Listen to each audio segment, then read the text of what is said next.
اعوذ بالله من الشیطان الرجیم بسم الله الرحمن الرحیم. درنو زده کوونکو، نن به تاسو ته شپږم څپرکی په دوو عنوانونو سره پیل کړم.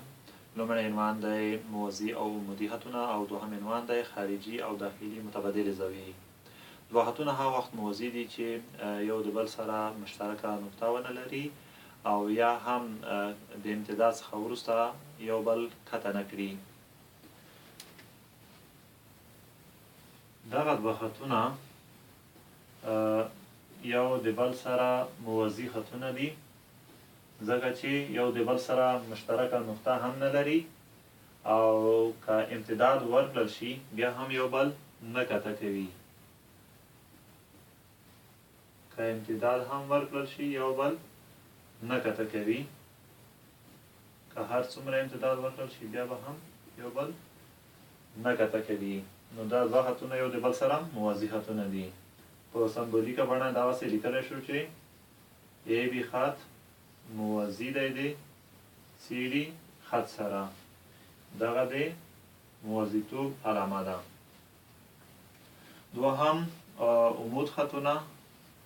دوه خطونه هغه وخت یو پر بل باندې عمود خطونه دي چې ترمنځ یې 90 درجې زاویه موجوده وي.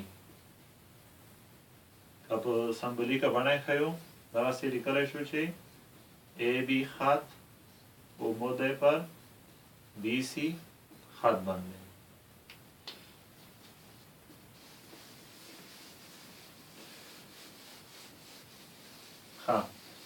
خارجي او داخلي متبادلې زاویې. له دې مخکې تاسې د متبادلو زاویو تعریف زده کړئ. دوه زاویې هغه وخت متبادلې زاویې دي چې د هغې څخه یوه د کاتې یوې خواته پرته وي او بله د کاتې بلې خواته پرته وي. یاد ولرئ چې متبادلې زاویې په دوه ډوله دي، یو خارجي متبادلې او بل داخلي متبادلې زاویې دي. دلته یې تاسو ته په یو مثال کې ښیم. دغه دوه موازي خطونه په یوه خط سره کته کوو.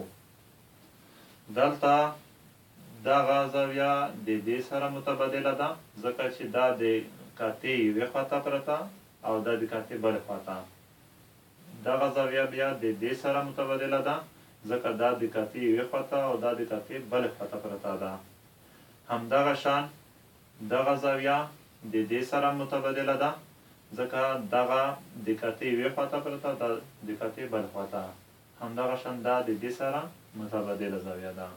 خو پام وي چې د موازي خطونو ترمنځ دغه دوه او دغه دوه دغه داخلي زاویې دي، البته متبادلې داخلي زاویې دي، او دغه د دې سره بیا خارجي متبادلې زاویې دي. که نومونه ورکړو لږ به نوره هم واضح شي. مثال 1 2 3 4 5 6 7 8. نو دغه د 15 6 7 8 دا څه ډول دي؟ خارجي متبادل زاویې دي.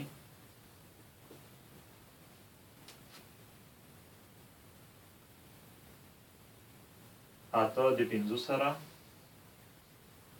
او شپږ د 7 سره متبادله ده. همدغه شان 1 2 3 4 څه ډول دي؟ داخلي متبادلې زاویې دي.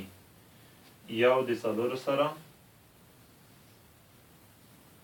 او 2 د 3 سره متبادله ده.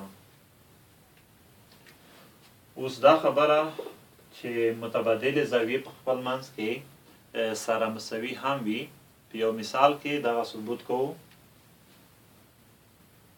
د دې لپاره بیا هم دوه موازي خطونه په پام کې نیسو او د یو خط پر اساس یې کته کوو. دلته د خط انجامونو ته نومونه ورکوو.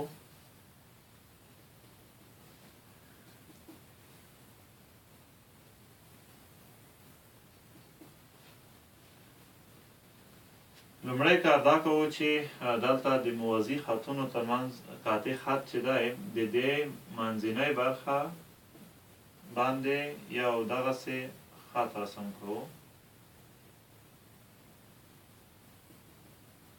د دې خط په رسم کولو سره دلته دوه قایم الزاویه مثلثونه رامنځته شول. کوم نوم به ورکړو؟ آی جے کے. یو دی جی کے آی مثلث دی او بل دی جے کے ایچ مثلث دی. نو په دغه دوه مثلثونو کې زموږ هدف دا دی چې دغه دوه زاویې چې یو د بل سره متبادلې دي غواړو وښیو چې مساوي هم دي. د دې لپاره لومړۍ خبره دا کوو چې دغه دوه زاویې یو د بل سره متقابل براس دي او مساوي دي. متقابل براس زاویې هغه زاویې دي چې د یوې او بلې د زلو د امتداد څخه لاسته راغلي وي. مثال که دغه یوه زاویه وي د دغه متقابل براس زاویه چې لاسته راوړو دغه زلو ته به دغسې امتداد ورکوو. یعنې د دغه زلو د امتداد څخه چې کومه زاویه لاسته راغله دا د دې زاویې سره متقابل براس زاویه ده. متقابل براس زاویې دوه ځانګړنې لري. لومړی دا چې مستوي وي او دوهم دا چې د دوی ناصف الزاویه د یو مستقیم خط په امتداد وي. وګورئ د یو مستقیم خط په امتداد دی. نو دغه دوه زاویې چې متقابل براس زاویې دي یو د بل سره مساوي دي. یو زاویه مساوي ده د دوه زاویې سره. البته داسې به ووایم چې کا یو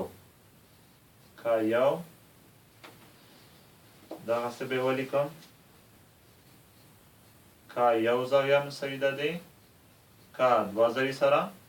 دوهم دا چې دواړه مثلثونه قایم الزاویه دي یعنې دغه قایمه زاویه یې د دې قایمې زاویې سره مساوي ده. نو لیکلی شو چې آی قایمه زاویه مساوي ده د جې قایمې زاویې سره. دا چې په دغه دوه مثلثونو کې دوه زاویې سره مساوي دي نو دریمه به خامخا سره مساوي وي.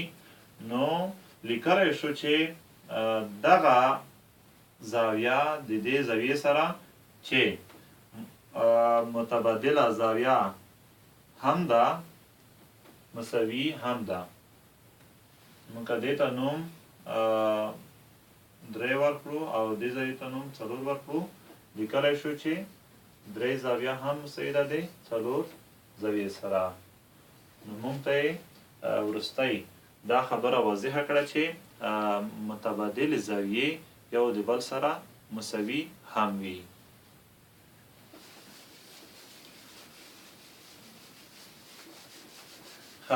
یو بل مثال تاسو ته ښایم. دا هم تاسو ته ډېره ګټه کوي. که چیرې تاسو ته دغه زاویه درکړل شوي چې 80 درجې ده او همدغه شان دغه زاویه تاسو درکړل شوي وي چې دا فرض کړئ چې 160 درجې ده. نو پاتې زاویې معلومې کړئ. نو اوس په ډېره اسانۍ کولی شو چې دغه پاتې زاویې وټاکو. تاسې ښه پوهېږئ چې دغه دوه زاویې یو د بل سره متقابل براس دي. نو دا به هم څه وي 160 درجې.